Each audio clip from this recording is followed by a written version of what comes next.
Assalamualaikum warahmatullahi wabarakatuh. Perkenalkan, nama saya Siska Oktavia Ramadhani dengan NIM 64252119 dari program studi manajemen. Pada video ini, saya akan membahas analisis kebahasaan pidato Kiai Hajar Abdurrahman Wahid atau biasa yang kita sebut Gus Dur yang berjudul Gus Dur di Tugu Proklamasi Seruan untuk Demokrasi yang Adil. Pidato ini disampaikan di Tugu Proklamasi Jakarta pada tanggal 3 Agustus 2001. Analisis ini bertujuan untuk mengetahui bagaimana penggunaan bahasa dalam pidato tersebut serta menilai kesesuaiannya dengan kaidah bahasa Indonesia. Pidato merupakan bentuk komunikasi lisan yang digunakan untuk menyampaikan gagasan, informasi, dan ajakan kepada masyarakat. Dalam sebuah pidato, bahasa memiliki peran yang sangat penting karena menjadi alat utama untuk mempengaruhi dan meyakinkan pendengar. Gus Dur dikenal sebagai tokoh yang memiliki gaya komunikasi yang unik. Beliau sering menggunakan bahasa yang sederhana, santai, tetapi tetap kritis dan bermakna. Oleh karena itu, pidato ini menarik untuk dianalisis dari sisi kebahasaan. Nah, sekarang saya mau bahas tentang analisis kebahasaannya. Yang pertama itu ada penggunaan bahasa persuasif. Ciri pertama yang ditemukan adalah penggunaan bahasa persuasif atau bahasa ajakan. Contohnya terdapat pada kalimat, "Karena itu, menjadi kewajiban kita untuk memperjuangkan terus demokrasi sampai berhasil." Kalimat tersebut mengandung ajakan kepada masyarakat untuk terus memperjuangkan demokrasi. Kata kewajiban dan memperjuangkan menunjukkan usaha Gus Dur untuk membangun kesadaran masyarakat agar ikut menjaga demokrasi dan keadilan. Yang kedua, ada penggunaan kata ganti persona. Dalam pidatonya, Gus Dur menggunakan kata ganti saya dan kita. Contohnya, perlu saya kemukakan bahwa perjuangan yang harus kita jalankan ini adalah perjuangan berjangka panjang. Kata saya menunjukkan posisi pembicara, sedangkan kata kita menciptakan rasa kebersamaan antara Gus Dur dan pendengarnya. Penggunaan kata ganti ini membuat pendengar merasa dilibatkan dalam persoalan yang sedang dibahas. Yang ketiga, ada penggunaan kalimat retoris. Pidato ini juga menggunakan kalimat retoris, yaitu pertanyaan yang tidak memerlukan jawaban langsung. Contohnya, kalau mahasiswanya marah berarti tidak keadilan. Betul nggak? Kalimat tersebut digunakan untuk mengajak pendengar berpikir mengenai kondisi sosial dan politik yang sedang terjadi. Penggunaan kalimat retoris membuat pidato terasa lebih hidup dan interaktif. Yang keempat, ada penggunaan bahasa lisan. Sebagai pidato yang disampaikan secara langsung, Gus Dur banyak menggunakan bahasa percakapan sehari-hari. Contohnya, lihat saja, kan gampang toh. Terus juga ada, ya begitu aja kok repot. Kata-kata seperti aja, kan, dan enggak termasuk bentuk non-baku. Walaupun tidak sesuai dengan bahasa Indonesia formal, penggunaan bahasa tersebut membuat pidato terasa lebih dekat dengan masyarakat dan lebih mudah dipahami.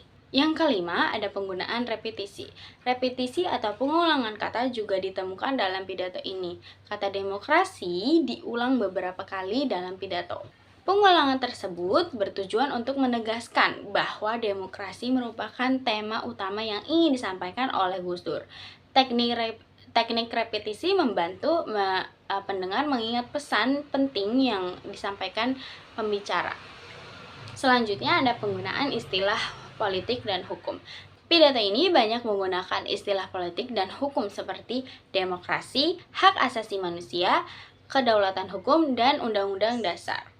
Penggunaan istilah tersebut menunjukkan bahwa pidato ini berfokus pada persoalan kenegaraan, demokrasi, dan keadilan.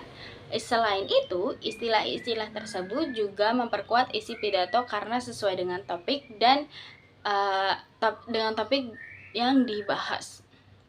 Yang ketujuh, ada penggunaan gaya bahasa. Dalam pidato ini terdapat penggunaan majas atau gaya bahasa. Contohnya pada kalimat, proses demokratisasi yang kita rintis ternyata sekarang telah dikebiri oleh orang. Kata dikebiri merupakan metafora yang menggambarkan pelemahan demokrasi. Penggunaan majas seperti ini membuat pesan menjadi lebih kuat dan mudah dipahami oleh pendengar. Secara umum, pidato Gus Dur sudah sesuai dengan kaidah bahasa Indonesia. Hal ini terlihat dari penggunaan gagasan yang runtut, pemilihan istilah yang tepat, serta hubungan antar kalimat yang jelas. Namun, terdapat beberapa kata non-baku seperti enggak, aja, dan gitu. Dalam bahasa Indonesia formal, kata-kata tersebut seharusnya diganti menjadi tidak, saja, dan begitu. Meskipun demikian, penggunaan bahasa non-baku tersebut tidak dapat dianggap sebagai kesalahan, karena pidato ini disampaikan secara lisan kepada masyarakat umum. Justru, penggunaan bahasa yang santai membuat pesan lebih mudah diterima oleh pendengar. Nah, berdasarkan hasil analisis saya dapat disimpulkan bahwa pidato Gus Dur menggunakan bahasa yang efektif dalam menyampaikan pesan kepada masyarakat. Pidato ini memanfaatkan bahasa persuasif, kata ganti persona, kalimat retoris, repetisi, istilah politik, dan gaya bahasa metafora untuk memperkuat pesan yang disampaikan.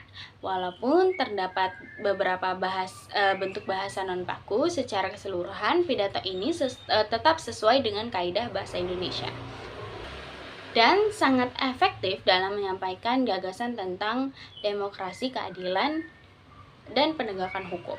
Sekian analisis yang dapat saya sampaikan. Terima kasih atas perhatiannya. Selanjutnya saya akan menampilkan cuplikan pidato asli Gus Dur yang menjadi objek analisis dalam tugas ini.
menyatakan diri berdaulat dalam satu negara Indonesia adalah suatu susunan masyarakat yang telah mengalami hubungan pergaulan yang panjang, tidak terpisah dari persinggungan masyarakat dunia dan tidak lepas dari kesejarahan yang dijalani.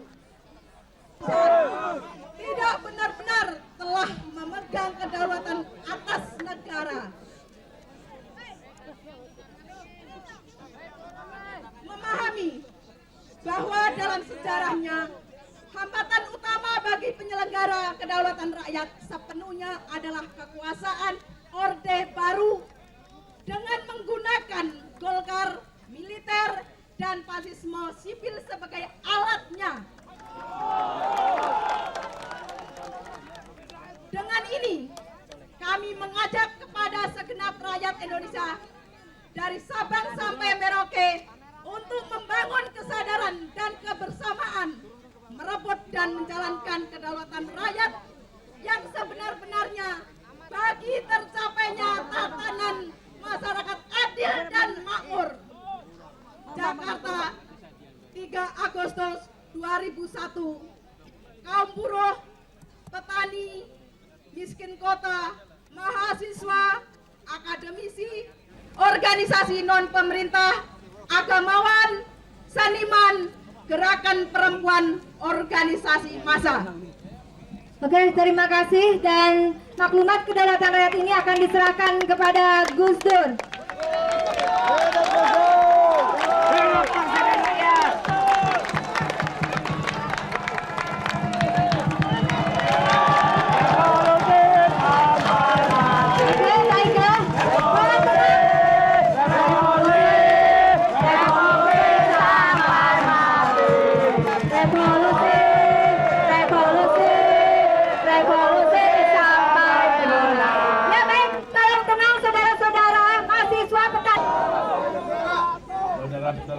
sekalian, hari ini kita tengah mengalami cobaan yang berat. Proses demokratisasi yang kita rintis dengan pengorbanan besar di Trisakti, Semanggi 1 dan Semanggi 2 ternyata sekarang telah dikebiri oleh orang.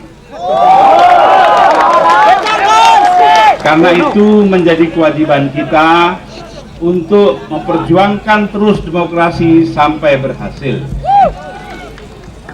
Dalam hal ini perlu saya kemukakan bahwa perjuangan yang harus kita jalankan ini adalah perjuangan berjangka panjang, tidak sebentar. Karena itu janganlah mengharapkan akan tercapai hasil dalam waktu cepat. Kami siap. Banyak di antara orang-orang yang anti demokrasi telah mempelajari apa yang terjadi di masa lampau. Sekarang mereka mengambil tindakan-tindakan yang kelihatannya tidak anti demokrasi, tetapi dalam kenyataannya benar-benar menghancurkan demokrasi. Teman-teman kita, saya mendapat laporan ada yang ditahan, pers sudah mulai dikebiri. Betul. Sesuatu yang kita banggakan selama ini bahwa Indonesia sekarang mengalami kebebasan pers, sekarang sedikit demi sedikit mulai diambil lagi. Ini semua mengharuskan kita untuk terus berjuang sekuat mungkin dengan segala macam daya dan tenaga. Karena itu, mengingat panjangnya perjuangan kita ini, maka saya minta Anda juga berbekal kesabaran. Tidak cukup hanya dengan semangat saja. Karena kalau hanya dengan semangat saja menghadapi orang-orang yang akalnya panjang, dalam waktu sebentar kita sudah loyo. Karena itu kesabaran kita sangat penting. Artinya dalam hal ini perlu saya kemukakan bahwa saya meninggalkan Istana Merdeka pada hari Kamis yang lalu. Itu bukan kemarin ya. Itu karena para dokter sejak seminggu sebelumnya sudah menganjurkan kepada saya, meminta dengan sangat untuk segera memeriksakan kesehatan ke Johns Hopkins Hospital. Karena apa? Karena tekanan darah saya naik turun tidak menentu. Itu semua saya jalani pemeriksaan di Johns Hopkins dengan intensif. Ternyata sebabnya karena obatnya sudah kedaluarsa. Karena itu ya dulu nggak periksa soalnya. Karena itu lalu diadakan perubahan obat. Mudah-mudahan dengan perubahan obat ini maka tidak ada lagi masalah yang dihadapi. Yang lain-lain hasilnya sangat baik, tidak ada masalah apa-apa. Dalam perjalanan ke Baltimore itu saya terus terang saja selomotan lagi. Sebab saya sudah mengatakan kalau toh saya itu kembali dari Baltimore harus ke Ciganjur, minta diberi surat perintah meninggalkan istana. Sebab seumur hidup saya nggak pernah melanggar peraturan. Ternyata sampai sekarang surat itu nggak ada. Jadi Jenderal Bintang 4 yang ngomong sama saya itu pembohong. Teman dekat tapi pembohong. Nah, saya kembali ke Ciganjur. Ditanya oleh Jenderal Bintang 4 itu, Anda ngapain di Ciganjur nanti? Pemuda, saya akan memulai perjuangan menegakkan demokrasi secara moral. Bukannya secara moral ya moral. Kalau Pak Alwi Siap secara politis, dia di PKB. Ya, saya secara moral. Apa arti secara moral? Ya tetap saja kalau ada pengaduan-pengaduan mengenai pelanggaran hak-hak asasi manusia, ada pengaduan bahwa kedaulatan hukum tidak dijalankan, itu saya terima pengaduannya. Hanya saya tidak akan menyalahkan siapa-siapa. Cukup menyatakan ini yang terjadi, biar rakyat sendiri yang menilai. Mereka sudah tahu siapa yang melakukan hal itu. Ya, jadi karena itu saya seperti tadi kan saya bilang beberapa orang LSM sudah ditahan. Saya nggak bilang siapa yang nahan. Masa nggak tahu juga ya, kebangetan. Ya itu. Selama berada di perjalanan, saya merenung dalam sekali bahwa semua ini terjadi ya, karena adanya kualitas sangat rendah dari para politisi kita. Mereka bersekongkol dengan kekuatan-kekuatan anti demokrasi ya, untuk katakanlah melanggar undang-undang dasar dan memberhentikan presiden. Jadi karena itu saya tidak perlu nunjuk, orang udah tahu semua kok. Itu kan kalau belum tahu. Jadi itu ya. Jadi karena itu orang-orang itu ada yang memakai baju reformasi dan segala macam, itu omong.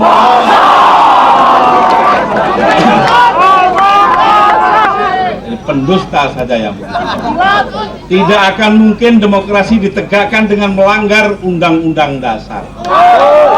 Betul? Tuh, jadi karenanya harus jelas. Tapi ketika saya pikirkan secara mendalam, segera tampak oleh saya bahwa ini semua adalah karena kesalahan kita juga. Kesalahan kita bahwa kita menganut orang lain di dalam teori pembangunan kita. Teori pembangunan yang berdasarkan kapitalisme maupun yang berdasarkan komunisme, sosialisme dan isme-isme lain, semuanya itu ujungnya adalah materialisme. Nah, karena itu harus disusun kembali sebuah teori pembangunan yang tidak berdasarkan materialisme. Kita menghargai materi, tetapi untuk apa materi itu? Ini penting sekali.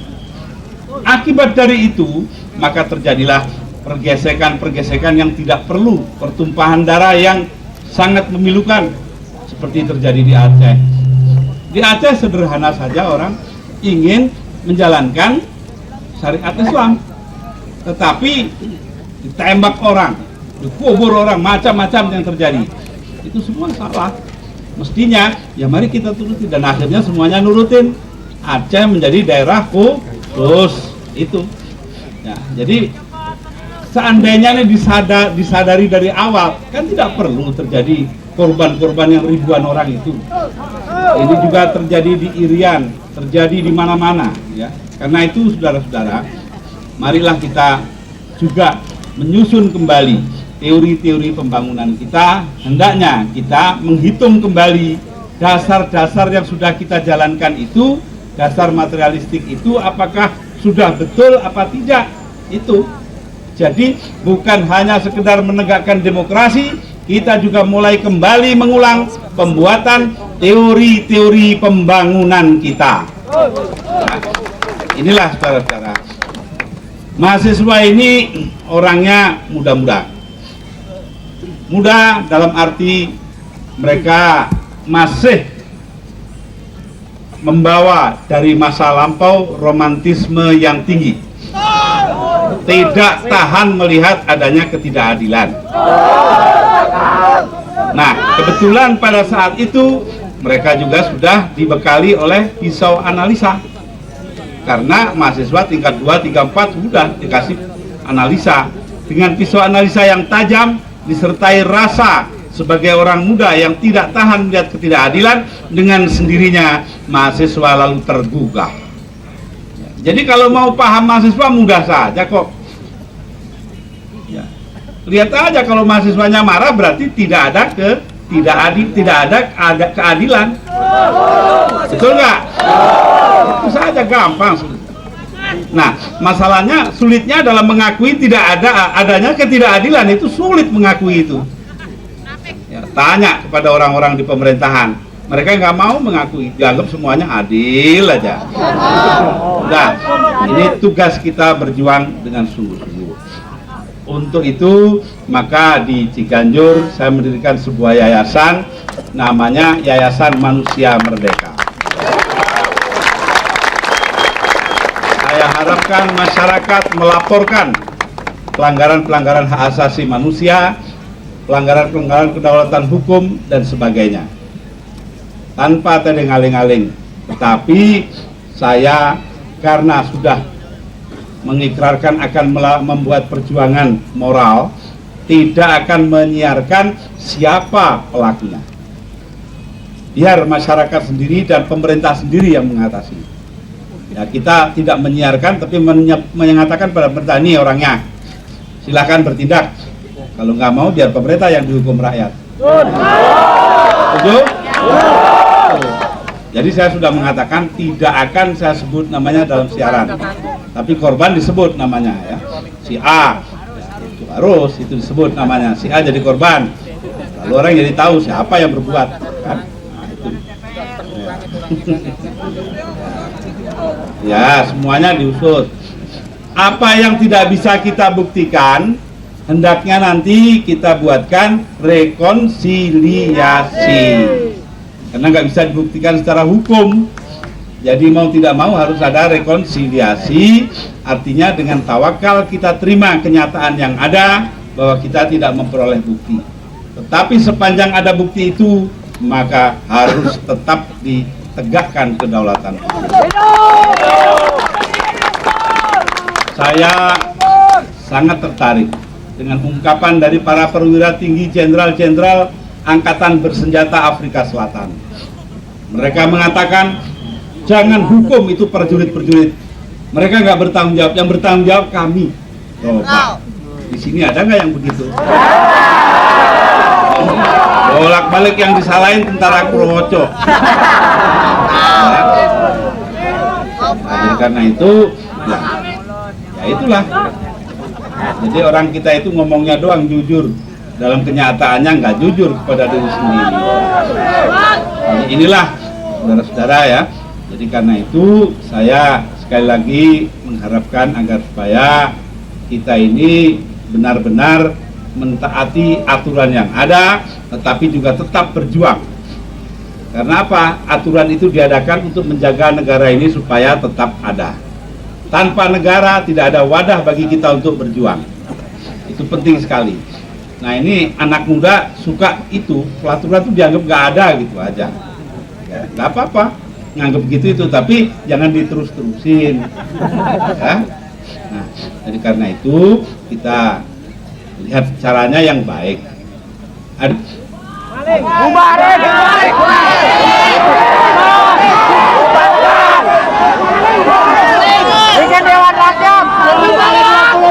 Nah, begini ini, kalau teriak-teriak saja nggak ada gunanya. Kirim surat ke Jalan Irian nomor 7 kepada saya. Nah, biar ribuan surat dari rakyat semuanya ya. Nanti kalau udah numpuk semuanya saya kirim ke DPR nih.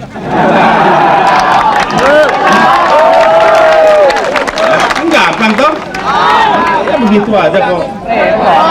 Repot.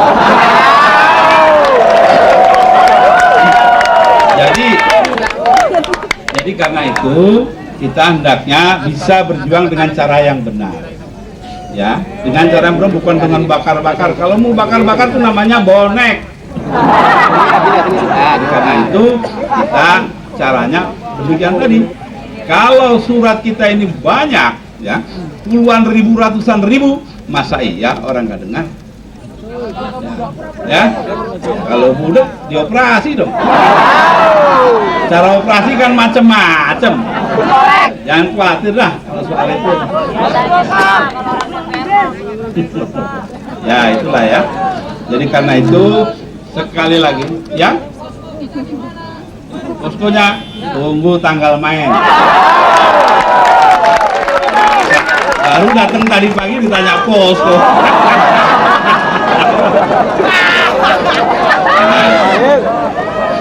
Habis ini saya mempunyai juga tugas lain. Berbagi tugas. Satu, memperjuangkan demokrasi. Dua, mencoba mencari teori-teori pembangunan yang benar. Ketiga, tugas internasional tidak boleh dilupakan. Karena apa? Kasihan teman-teman kita. Teman-teman kita di luar itu semuanya adalah orang-orang yang benar-benar mengharapkan peranan negeri kita. Karena itu saya berjanji kepada mereka, insya Allah di samping itu juga kita nggak bisa berjuang begitu aja, mesti ada dananya dong. Kita cari keluar, fundraising, pencarian dana di luar harus dilakukan. Pertama kali saya yang keliling, yang kedua kali nanti siapa orang lain lah ya. Itu ya. Jadi karena itu ya. Asal berani dipotong gajinya 80%.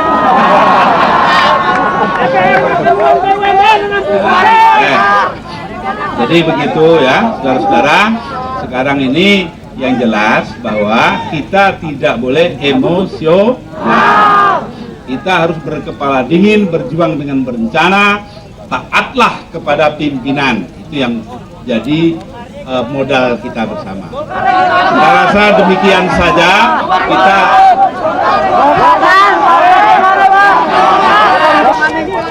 Terima kasih. Wassalamualaikum warahmatullahi wabarakatuh. Bye bye.